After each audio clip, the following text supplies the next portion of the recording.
Earlier today, Secretary Blinken promised the U.S. was working closely with Israel to secure the release of hostages. So what does that look like? Expert on hostage-taking and author of The Kidnapping Business, Rachel Briggs, joins me now for more on this. Rachel, thanks for coming on. I want to start with just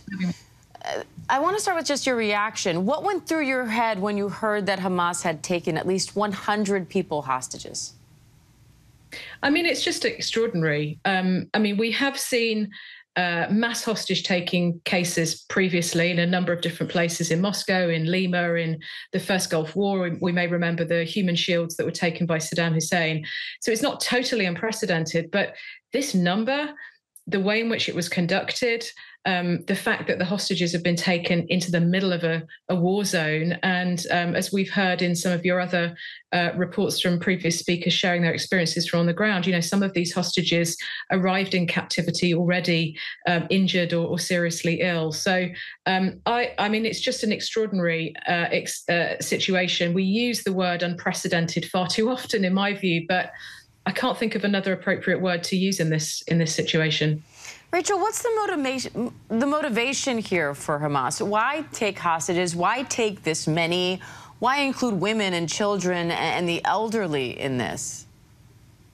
Yeah, I mean, I think it's impossible to see why on earth they would take women and tiny children and babies. It's just unspeakable. I mean, broadly speaking, I can imagine there are a number of different motives at play here. The first is shock and awe and terror. I mean, to be able to take this many all at once and get them into Gaza, it's a way for Hamas to demonstrate its strength and you know, no more, no less than that. In terms of the nitty-gritty of what then it's hoping to get out of this, of course, you have to assume that they were hoping the hostages would act as some kind of human shield. They will have known that Israel's response would be as it has been.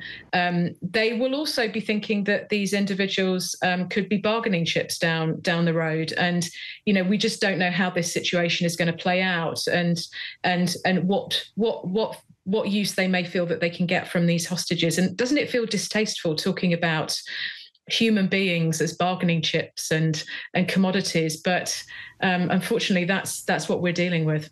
So, Rachel, how long do you think this hostage situation could last, and what could a potential rescue look like? You know, it's really just so difficult to know how long this is going to last. You know, whether it will go for days and weeks or whether it will span a much longer period. Hamas certainly has a track record of being able to hold prisoners for a very protracted period of time. Of course, it finds itself now quite literally in the middle of a war zone, which I think alters the calculus some part. So I think anyone trying to predict right now how long this will go on it's pure guesswork, because things are changing quite literally by the hour. In terms of a rescue attempt, I mean, it's worth just saying at the outset that a rescue attempt is pretty much always the option of last resort. They are so difficult to mount. They're so difficult to mount successfully. The Israelis would have to have a pretty strong feeling that they knew exactly where specific hostages were, and that it was possible for them to both get their special forces in safely and then get them and the hostages out safely as well. So, you know, we can't say whether that will happen or not, but it's just worth remembering it is always a very, very difficult thing to do and to get right, which is why actually rescue attempts are relatively rare. So concerning right now. Founding Executive Director of Hostage US, Rachel Briggs. Rachel, thank you. Thank you. Hi, everyone. George Stephanopoulos here. Thanks for checking out the ABC News YouTube channel. If you'd like to get more videos, show highlights, and watch live event coverage, click on the right over here to subscribe to our channel. And don't forget to download the ABC News app for breaking news alerts. Thanks for watching.